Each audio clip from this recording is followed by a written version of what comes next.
Hi, it's Evan Pickworth, Editor-at-Large, Business Day. It's an absolute pleasure to be in the offices of Moses Kgosana, CEO of Big Four accounting firm KPMG.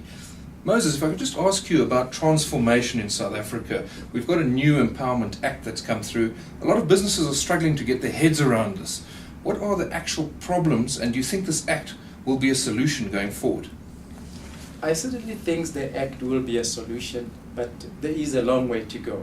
I mean, if you look at transformation, historically, blacks who have not been included in the economy and also white who've been in the economy, there's a tug of war, what I call a catch-22 situation, where the legislation is trying to address the imbalance of the past, but is the pace of addressing it to get a buy-in from both black and white. So I think the legislation will certainly go a long way, but there must be a balance. There's a catch-22 situation to make sure that we have the right balance. There is more that organised business can do. You yourself are involved. A bit more about your initiative in this regard. I think organised business are doing something, but it can never be enough. I mean, if you look at where we come from, there's a lot that we need to do. What are we doing as KPMG? From KPMG's point of view, and I think all the other Big Four firms are doing the same.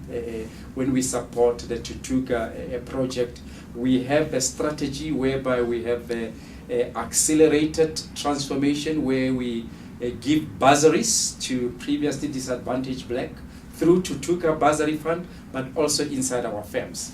Our recruitment strategy, we try to recruit more blacks to bring them into the profession. And also, our training program is designed to assist more blacks in the process. But if you ask me, we're doing, but it's not enough. I think a lot can still be done. Foreign perceptions of South Africa when they look at these empowerment codes and labour legislation, still a little bit too negative in your view. What needs to happen to get more foreign investment? You think from foreign investment, all these BEE laws in the country, they are more of a hindrance to them. But I think it's for us locals to make sure that we show them the benefit. And the benefit is simple. I mean, if you look at the labor force, we've got more blacks in South Africa than other races. Therefore, if we can skill the majority, we've got a far bigger pool that can supply foreign investment. So I think if we can turn it around from the negative point of view for FDIs and make it a positive, it can work. The new code's concern of just being a tick box exercise, do you think we're moving beyond that now finally? I think it's changing. I think lots of businesses are taking it seriously. Obviously, there is a employment equity whip from the government, but I think business are seeing it as an imperative. Two things that we're obviously short of in South Africa seem to be leaders, strong leaders, and innovation. How do we start moving in that direction, creating strong leaders and also innovators in society? Those, I think, are a bit of both. Innovation, South Africans, we need to innovate more and make sure that we bring new things in the economy and the consumers out there that have got a South African flavor. But leaders, I think we do have our fair share of good leaders in South Africa. Where I think we're lacking as leaders is to be able to speak up, to be able to voice our views, give our opinion, so that we can direct thinking and debate. Leaders, I think we've got good leaders around. We just need to be able to voice our opinions. So there seems to be a lot of red tape. Are you finding that a hindrance, firstly, in your business, and red tape when it comes to other businesses? I think from our point of view, we are able to deal with our regulators on the issues that concerns us. But you're quite right. Red tape. We need to make sure that we reduce it so that we can make sure that business let the businessman be able to do business without hindrances, but more support. And I think if you look at from the labor market's point of view, there's lots of strikes and so on that we need to make sure that we make less of. If you also look at the legislation must not be such that it hinders business from growing.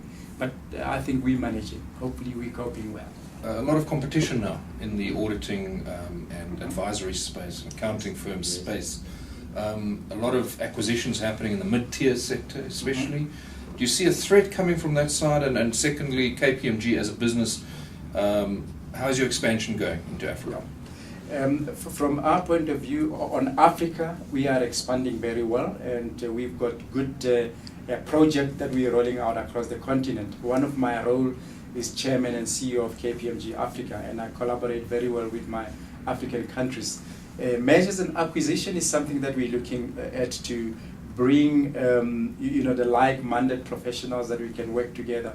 But our approach is go to the client, find out what it is that we can help them with, and design solutions that the clients need rather than amalgamating and being big and therefore not helping out. Just the mid-tier firms, the competition, are you finding there's a bit of a threat coming, moving into your space? If I look at my history, I mean, I used to run one of the black firms in the country. I don't see them as competition. I actually see they are growing as a wake-up call for us to look at better new product and solution that we can give our clients. I think we have got space for black firms and big four firms to operate in our market. And we work with them, we work with all of them, either on joint tenders, on government advisory work. We partner with them on a 50-50 basis or 50-40. So, 60-40. We see them as a new force that's giving us a wake-up call to keep on sharpening our innovative solutions to our business.